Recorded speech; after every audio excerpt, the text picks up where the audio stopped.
G'day guys, Marky here, and welcome back to another episode of r/relationship advice. I do hope you enjoyed today's episode, and with that said, I want you to sit back, relax, chuck a prawn to the barbie. Let's get right into it. Cheers. Posted by user, I'm dying right now, 123, titled, Am I the asshole for not having my boyfriend be a +1 at my best friend's wedding? I, 25 female, have been seeing my now boyfriend, 27 male, who we'll call Joe, for about 6 months now. We made it official 3 months into dating, so I like to say that he's only officially been my boyfriend for 3 months. My best friend, who we'll call Anne, is getting married next month. I'm one of her bridesmaids. It's a small destination wedding, only about 40 close friends and family. The bridal party is set to arrive about 4 days before the actual wedding to do bachelor and bachelorette stuff. The issue came up yesterday morning when my boyfriend started asking what time my flight was for the wedding week. I didn't think much of it and told him. He came back about 10 minutes later and said that he'd have to go on a different flight because he couldn't find one on the same airline or at the same time. I didn't understand why he was looking at flights. I asked him if he was planning on going on a solo or guys trip while I was gone, since I wouldn't be around. He looked confused and then said he was looking for flights for the wedding. I then proceeded to tell him, trying to be as gentle as possible, that I wasn't planning on a +1, and the guest list was already finalized. He's only ever met Anne over FaceTime since she lives in a different state from us. After telling him, he exploded at me. Honestly, it was a total 180 from his usual behavior. He said that it was insensitive of me not to ask for a +1 because we'd been together for so long now, that I was purposefully excluding him and trying to keep him a secret. He ranted and talked in a circle, and I just sat there in shock. What snapped me out of the daze was when he insinuated that I would likely cheat with one of the groomsmen. That's when I got up, got my shit, and started walking out of his place. He freaked out even more and said that we needed to talk about this, and I couldn't just walk out on him. He tried to grab me twice, but I shoved him off. Since last night, I haven't spoken to him. He's been blowing up my phone with calls and texts that I don't reply to. Even put him on Do Not Disturb because it was so annoying.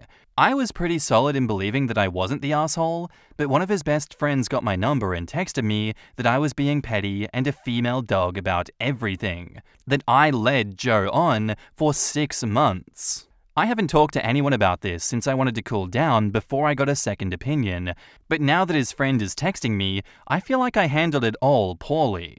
I know that I need space right now, but I don't want to ghost Joe, which his friend implied I'm now doing. So I've come here to get some unbiased opinions. Fellow Redditors, I asked you now if I'm the asshole or not for having my boyfriend be a +1 to my best friend's wedding. Edit to clarify, we don't live together, I just spend the night at his place sometimes. In our last conversation last night, I texted him that I needed some space to breathe, to which he then just kept calling and texting. Because people keep acting like Joe is a secret, he has met my other friends. He hasn't met Anne in person because she lives in a different state, across the country to be exact. They've only met through FaceTime. I've met his parents and friends. He hasn't met mine because they moved back to Mexico 2 years ago. He has met them over FaceTime. His friend saying leading him on was leading him to believe that he was invited. OP to multiple comments on why she is not having her boyfriend as her +1 to the wedding says, I accepted the wedding invite long before we met. This wedding invite didn't just recently happen.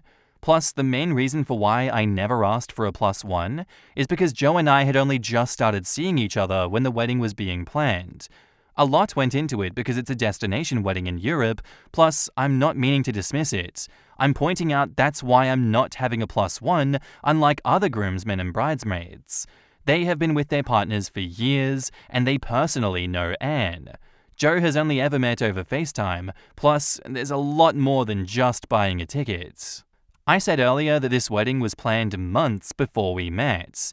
Anne planned a lot of things for this wedding that are catered to the fact that there is a limited guest list. Again, I would have been fine to explain all of this, but again, I never got a chance to. Plus, this wedding wasn't a secret. He was aware of it when we first started seeing each other because I had just done dress shopping. Again, this wedding was very planned out because it is indeed very small and private in France. He also met her fiancée over FaceTime, not in person because she's in a different state. He's met my other friends as well. He hasn't met my parents because they live in a different country. In the comments, Chibi Beaver says, "Not the arsehole. I don't think 3 months is a long enough time frame to include someone as a +1 to a wedding, especially with such a small guest list. If it was a wedding close by, that's different, but destination weddings objectively take more planning, and throwing in a last-minute guest might irritate the bride and groom. His reaction is definitely a massive flag, although I do think that you should have discussed this with him beforehand and explained the reasoning." From what you wrote above, I would say not the arsehole. Since it's only been 6 months of dating, I expected that you had just started dating when the wedding invites came out, and the RSVP was made that you were a party of one. If his name was not on the original wedding invite, and you did not ask for him to be added, then he is not invited to the wedding. I would say his reaction would be a huge red flag for me, and him accusing you of using this away time to cheat would be a deal breaker for me after only 6 months. I would call him and tell him that his reaction was a deal breaker, and it would be best to end the relationship now and to move on. Yeah, what the hell was that reaction? Oh my god, he went sicko mode with that one. He's just like, "How dare you don't invite me to the wedding? Oh, we talked about this. We definitely talked about this. You're gonna go cheat on me, aren't you? I can't trust you to go over to Europe by yourself. Where's my invitation? I have to be there to watch you." I understand that there wasn't a lot of communication with you guys about this one, but I don't understand why he assumed that he would be coming. Why did he explode at you? Why did he think it was insensitive of you not to ask when you've only been dating for 6 months? What makes him think that you're trying to keep him a secret? Why did he rant and rave for so long and talk in a circle? Why did he end it by thinking that you would cheat with one of the groomsmen? Why does his brain think like this? This is someone that I would be happy to just absolutely walk away from, block, and never talk to again because the mask slipped and the bullshit started flying out of his eye sockets like no tomorrow. What's next? You can't trust me to leave the house because if I do, you're gonna go kill me and dump my body in the woods? Jeez Louise, get away from this guy. And now, on to the update. So the general consensus was that I wasn't the asshole. Unfortunately, the original post got taken down on the main Am I the Asshole subreddits, but it's still up on the other. Still posting on the update on both though. Some of y'all had some stuff to say about me saying that I need help communicating because I shouldn't have walked out. Have your opinions, but never let someone scream at you and just sit there and take it.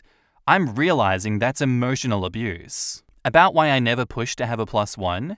When the wedding planning was starting, Joe and I had not met yet. By the time that we met and made things official, the wedding planning was finalized. I never hid the wedding from Joe or the fact that it was very small. Someone said, most normal people plan on bringing their significant other to a wedding. And maybe that's true, but never automatically assume that since your significant other is invited to something, that you'll be going too. The wedding was heavily pre-planned because, again, it's a destination wedding. Anne is originally from France and is the primary reason why it is a destination wedding. I talked to Anne about this shortly after posting, and she agreed that I'm not the asshole. She said that if the roles were reversed, she would never expect her significant other of less than a year to be invited to an important event. So on Friday, I texted Joe asking to meet up Saturday morning to have a discussion about everything. The morning he tried to get us to meet at my place, but instead, I got him to agree to a meet at a local cafe. A lot of you brought up how he tried to grab me, and that's a big sign that he could get more physical in the future, and I didn't want anything to be left to chance. He got there early and tried to hug me, which I didn't allow. I got the ick at the thought of him hugging me. We did a bit of small talk, but got pretty much to the point once we sat down. He did apologize for blowing up, but in the same breath said that I shouldn't have left. I countered that he shouldn't have tried to physically stop me from leaving twice. He said what else was he supposed to do? That set the tone for the whole conversation. He went on to say that me just walking away was a clear indication that I didn't respect him. I then pointed out that he was not letting me explain why he wasn't invited. This is when we started talking in circles.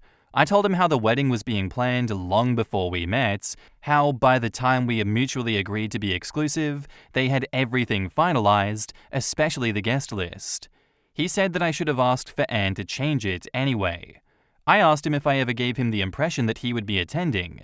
He was silent for a while, and then admitted that he just assumed that since he was now my boyfriend, I would have told Anne to invite him. I told him, then wouldn't I have said something if he was invited in the past 3 months? I realized we weren't getting anywhere. I told him I wanted to break up. To paraphrase, I said something along the lines of, "I understand you were hurt that I didn't invite you. I'm sorry that we didn't have a clearer conversation. I do wish that we could have had a calmer conversation. However, I don't feel safe in this relationship because of how you reacted. I don't think this relationship is good for either of us if you feel betrayed and I feel unsafe." He didn't take that well. Joe's response was, if we broke up, I wasn't getting my stuff back. I told him I didn't care because honestly, if he wants to keep some of my underwear and use toothbrushes, then okay. I then asked him not to have his friends text me either. He then went from pleading to have another chance to accusing me of never wanting him. I just stood up, told him that I wished him the best, and left. Ended up going for a 2-hour run when I got home because I still felt stressed. Blocked his number, his friends, blocked his Instagram, deleted the pictures of us on my feed, changed my Facebook status to single, had a cry, and have been watching Netflix since. Something I learned from this: your first fight with your partner tells you everything about them. Our first fight told me Joe was explosive. Maybe if he hadn't blown up, we would still be together.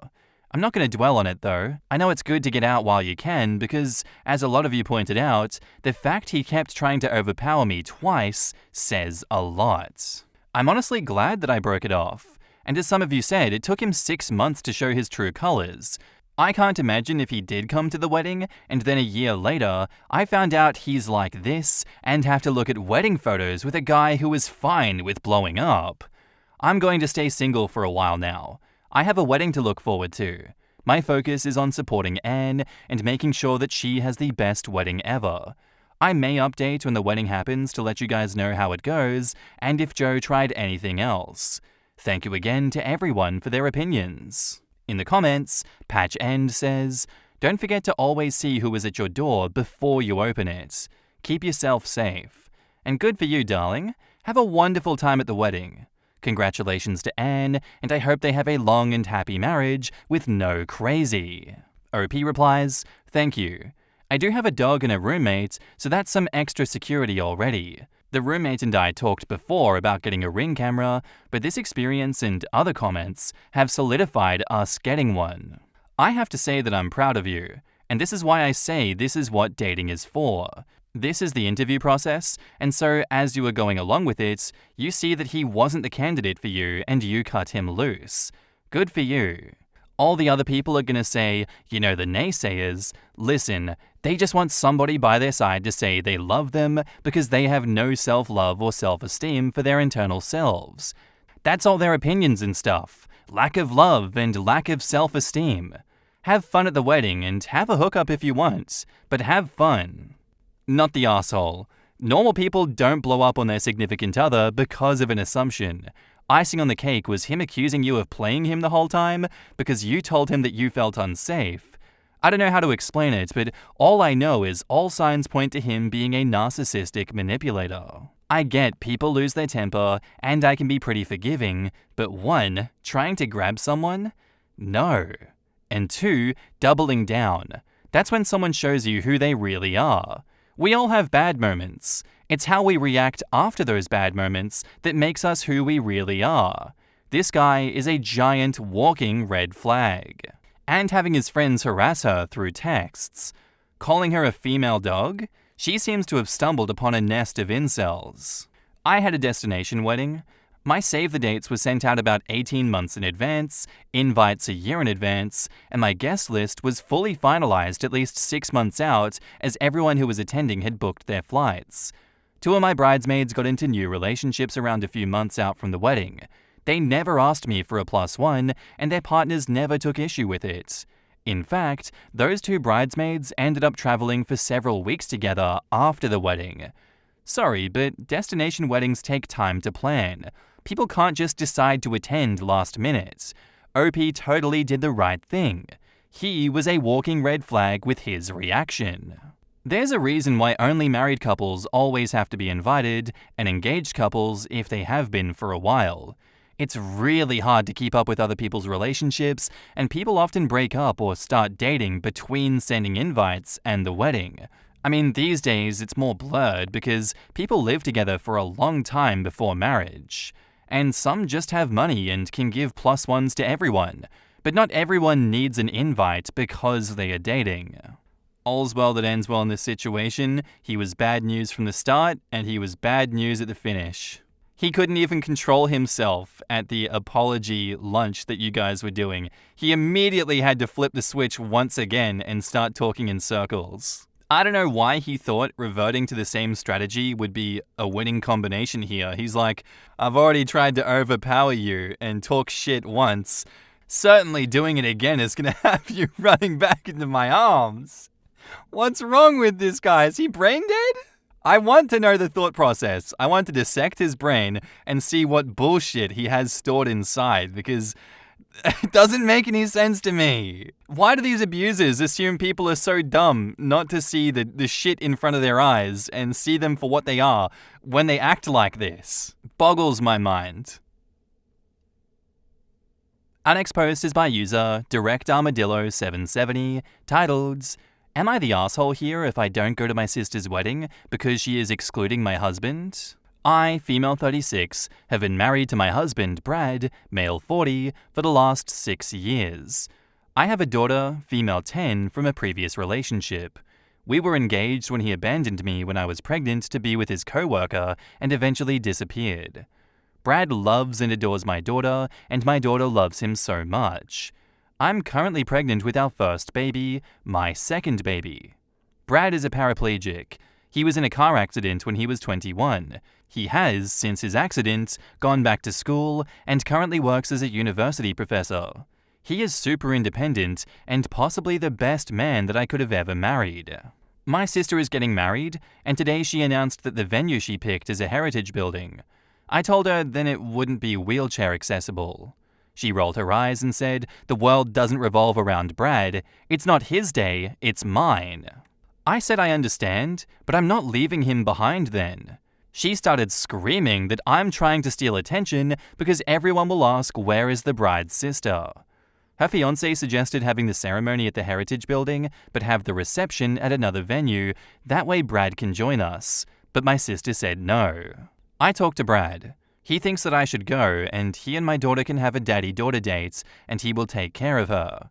It's a child-free wedding, and we initially were going to ask Brad's mum to watch my daughter. He thinks it's not a big deal, and I should just go and enjoy the wedding.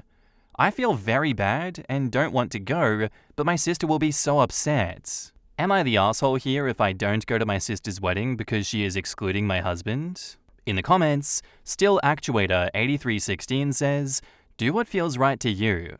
I can see that you love your husband very much, and you have every right to be mad that your sister wants to exclude him. And seriously, how hard is it to rent a temporary ramp to be put in place so that he can go? But since I don't know the stair situation, I can give a pass about that, but there are options. OP says, it's an old heritage building with lots of stairs unfortunately.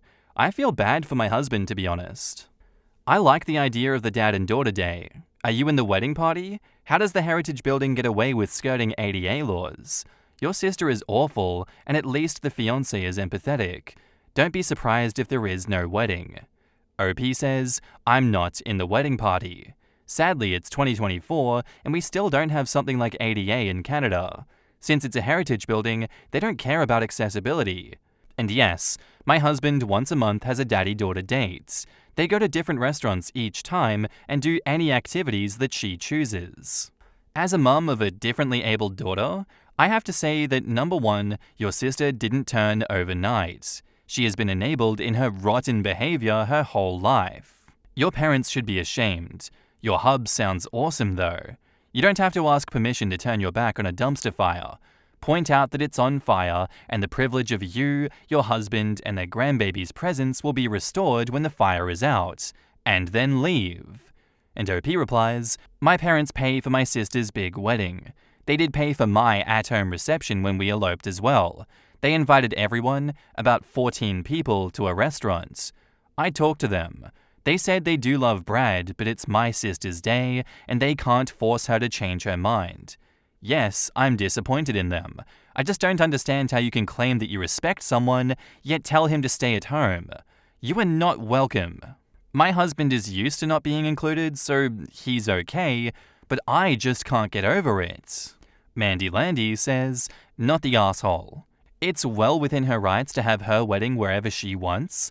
It's also within your rights to decline her invitation because you don't want to exclude your husband. That her fiancé was willing to change venues for the reception, but she refused, is what makes her the asshole. If she cared about your attendance, that would be a great way of having the best of both worlds. It's also crazy that she'd treat Brad like he had attention-seeking behavior when he's in a frickin' wheelchair. I'm glad he wasn't offended and upset by it, but if he was my partner and my sister was acting like this, I'd be furious. Especially since you've been married for 6 years. It's not like it's a new relationship. She's more concerned about how OP not showing up looks versus how horrible it looks that she excluded her brother-in-law by choosing a site knowing he can't attend. There is no fixing that kind of ugly. Wait, so I'm supposed to use my wheelchair for attention? Damn, I bought a bright red one on purpose. People mostly ignore wheelchair users like we don't exist. However, the attention we do get is so much fun. Random strangers asking you for your medical history, demanding to know if you actually need the chair, insisting that no, you actually do need help right now. Assuming that because your body is broken, your brain is as well, etc., ad nauseum. That said, all places used for functions should be wheelchair accessible. If a lot of the medieval buildings in my city can be made accessible, then so can whatever heritage venue this is. A ramp, lift/elevator if required, and an accessible loo is often enough. OP not the asshole. Your sister, however... Yeah, the sister is just clinically insane in the membrane on this one. Literally everyone else here is trying to make accommodations for Brad, and she's like, no, I'm a piece of shit. Actually, I'm not going to allow that to happen. What is this reason and logic? Get that out of here. All we need to do is spread hatred for this joyous occasion. Part of me believes in my heart of hearts that she chose the venue intentionally to screw him over and so that she could intentionally start a fight where she could yell at other people because it's my day and you don't get a say in my day. I can do whatever I want. I believe she created this situation so that she could yell at other people and make herself feel good, knowing that she's a piece of shit. Not the asshole for this one, OP. And now, on to the update. Thank you everyone for your kind words and advice. It's Mother's Day today, and of course my husband and my daughter decided to spoil me rotten. We went for Mother's Day lunch to my parents. My sister and her fiancé Bob, his name is Babek, he's Iranian but everyone calls him Bob, came too. Brad, Bob, and my dad were in my backyard barbecuing and chatting. My mum and my sister were in the kitchen talking, and my sister went on and on about her wedding plans. I asked her if there is any possibility that she would consider Bob's suggestion. She can have her civil ceremony, Iranian ceremony, and all of her pictures done in her dream venue, and then have the reception, which is just dinner, dance, and cake, somewhere else.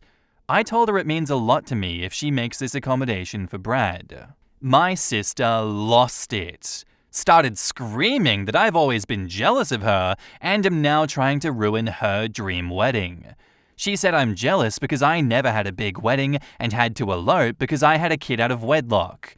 I didn't have to. It was our decision to have a stress-free elopement, and she also said that it was my choice to marry a cripple guy, so why should her wedding plans have to change? My mum told her to stop, but she just kept on going. I told her that I'm not coming. I told Brad and my daughter that we were leaving, as I couldn't stay there anymore. Her entitlement sickens me. Now my parents are mad at me for even suggesting, because your sister is under stress. My dad thinks that I acted immature by leaving, and Mum says that I overreacted because I'm pregnant and hormonal. I'm so disappointed at my parents too for not standing up to my sister. My plan is to go no contact with my sister. I don't even know who she is anymore. So, no happy updates. I just cut my sister out of my life and will not be going to her wedding. Sorry for the typos. I'm very emotional right now. In the comments, RNGINX3 says, #SaveBob. Your sister is a jerk, and your parents enable and excuse her tantrums. I'd put sister on no contact and parents on low contact. I hope that this is a wake-up call for Bob. Given life happens, I wouldn't want to be married to someone who is shitty to disabled people's needs, as disability/more disabilities can happen at any time. Bob should ask her what would happen if he became paraplegic. Save Bob. Let them be mad. Their loss. Your sister has shown exactly who she is. Bye-bye. Hopefully your parents will come to their senses and understand why you were not going. Wow, insult your husband, call him a cripple, take shots at both you and your child for a child being born out of wedlock, and then your parents have the audacity to tell you that you're overreacting because you left? What? How the hell does someone even have that much audacity? And this is coming from me, someone who admittedly at times has way too much audacity. How incredibly sad. Sister is a real bridezilla. OP's sister is being crazy, but her reaction aside, am I the only one who agrees moving the entire venue because of a single person is also asking a bit much? Sister is being a bridezilla, but she does have sort of a bigger fish to fry than Brad right now. I feel both sides of this situation jump to extremes fairly quickly. I admit that I'm not well versed in the logistics of handicap accessibility to old buildings, but there has to be some sort of middle ground here. They can install strategic ramps, and sure, Brad won't be able to go everywhere in the building, but there has to be a way to make it work for a few hours. My reading of it is that the building is not at all accessible. Also, accessibility isn't just ramps. It is things like doors being wide enough, disabled toilets, and so on. Brad is being excluded from the wedding because of his disability. It is as simple as that. I'm disabled, and when friends of mine had got married, they were looking at venues and decided on them because of the accessibility so that I could be a part of it. I've even had friends who, when moving home, part of their decision process is whether or not I can get in. As someone who married not that long ago, I know how stressful they can be to plan. But you make sure that the people that are going to be there, the people you love and care about most in the world, are going to be there, going to be comfortable, and going to have a good time. It seems pretty clear that she just doesn't want a cripple at her wedding at all. He would be in the photos, in a wheelchair. Oh, the horror!